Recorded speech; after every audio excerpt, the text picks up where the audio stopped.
Hello guys, welcome back to my channel. तो आज मैं आपके लिए लेके आई हूँ कॉस्ट अकाउंटिंग की क्वेश्चंस, जिसका सॉल्यूशन मैं आपको दूंगी। 29 सितंबर को जो क्वेश्चन पेपर आपको फर्स्ट शिफ्ट 1 में मिला था, उसमें जो भी 5 क्वेश्चन पूछे गए थे कॉस्ट अकाउंटिंग की, वो हम लोग डिस्कस करेंगे आज इस वीडियो में। सो बिना टाइम वेस्ट किए क्वेश्चंस को देखते हैं।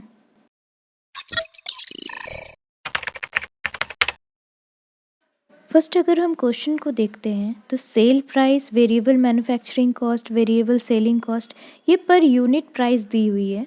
And then fix factory overheads, fix selling cost, ये पर ईयर की प्राइस दी हुई है। इस डेटा के बेसिस पे यहाँ पे दिए क्वेश्चंस को सॉल्व करना है। If we summarize it, we need to find out PV ratio, break even point units में, break even point rupees में, desired sale volume units में और desired sale rupees में. And to find out this, we need these formulas. One by one question solve करने से पहले हम common जो चीज़ें हैं वो पहले निकाल लेंगे। If you see the question, variable manufacturing cost, variable selling cost अलग अलग दी हुई है, so we need to find out total variable cost. वैसे ही we need to find out total fixed cost also. You can see here, मैंने total variable cost निकालने के लिए मैन्युफैक्चरिंग कॉस्ट और सेलिंग कॉस्ट पर यूनिट को add कर दिया है। वैसे ही मैंने फिक्स्ड फैक्ट्री ओवरहेड्स और फिक्स सेलिंग कॉस्ट को भी ऐड कर दिया है। इस तरह से हमारे पास total variable cost and total fix cost आ गए हैं। If you can see the formula, contribution पर यूनिट की नीड है हमें यहाँ पे, तो first we will find out the contribution पर यूनिट। ये फॉर्मेट तो आपने पहले भी देखा होगा, so we will use this format to find out the contribution. We have sale 20 per unit and variable cost 14 per unit cost. तो यहाँ पे लेस करके आ जाता है कंट्रीब्यूशन 6 पर यूनिट। सो हमने सारे चीज़ें फाइंड कर लिए जो कि कॉमन थी। Now we will proceed with the questions. First question में हमसे पूछा गया है कि अगर प्रॉफिट 60,000 अर्न करनी है तो डिज़ायर्ड सेल वॉल्यूम कितनी होगी। As you can see, desired sale volume निकालने का जो फॉर्मूला है वो है फिक्स्ड कॉस्ट प्लस प्रॉफिट जितनी डिज़ायर्ड है डिवाइडेड बाय कंट्रीब्यूशन पर यूनिट। फिक्स कॉस्ट हमने टोटल निकाला था 7,92,000 और यहाँ पे डिज़ायर्ड प्रॉफिट दिया हुआ है 60,000, सो उसको हमने ऐड कर दिया है। कंट्रीब्यूशन 6 पर यूनिट हमने पहले ही निकाल लिया था, so fix cost plus profit को डिवाइड करेंगे हम लोग 6 से, so we will get the answer as 1,42,000 units, जो कि ऑप्शन नंबर 4 है। हमें ये ध्यान रखना पड़ेगा कि क्वेश्चन में यूनिट्स में पूछ रहा है या रुपीज़ में, उसके अकॉर्डिंग ही हमें आंसर करना है। Moving towards next question, PV ratio find करना है कंपनी का। तो to find out PV ratio formula है कंट्रीब्यूशन पर unit divided by sales per unit into 100। Contribution पर यूनिट हमने 6 पर यूनिट पहले ही निकाल लिया था और क्वेश्चन में सेल्स पर यूनिट ऑलरेडी 20 दिया हुआ था। सो सॉल्व करने के बाद आंसर आता है 30, विच is option number 3, 30%।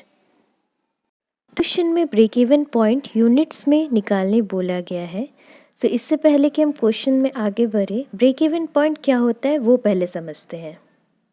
Break even point ऐसा पॉइंट होता है जहाँ पे ना तो प्रॉफिट होता है ना तो लॉस होता है। इस पॉइंट पे टोटल कॉस्ट जो है वो सेल से इक्वल हो जाता है। सो हमें वही निकालना है कि कितने यूनिट पे ना तो कंपनी को लॉस होगी ना प्रॉफिट होगी।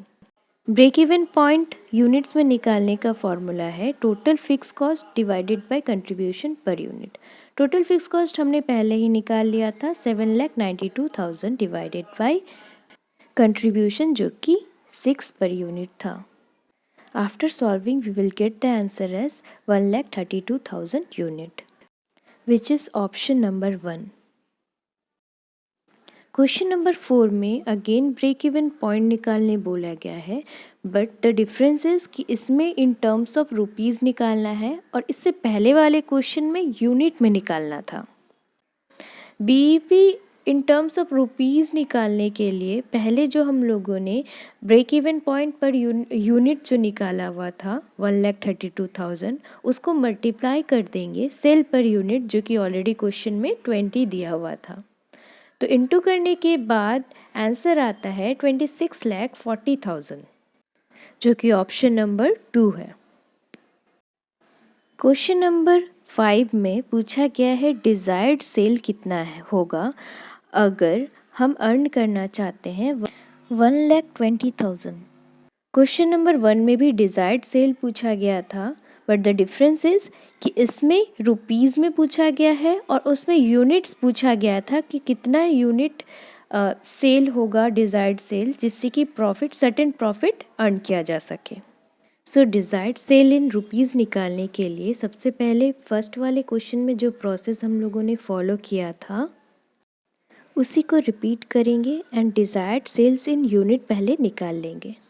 तो fix cost plus profit divided by contribution पर यूनिट, तो आंसर आता है 1,52,000 यूनिट्स। नाउ रुपीज़ में निकालने के लिए ये डिज़ायर्ड सेल यूनिट्स को हम लोग सेल पर यूनिट से मल्टीप्लाई कर देंगे और इसको सॉल्व करने के बाद we will get the answer as 30,40,000 जो कि ऑप्शन नंबर 2 है। आई होप कि वीडियो आपको पसंद आई। मैं आपको सब्जेक्ट वाइज और भी क्वेश्चंस एंड उसके आंसर्स आपके लिए लेके आऊँगी जो कि इस बार क्वेश्चन पेपर में आए हुए थे। So stay tuned. Thank you for watching my video.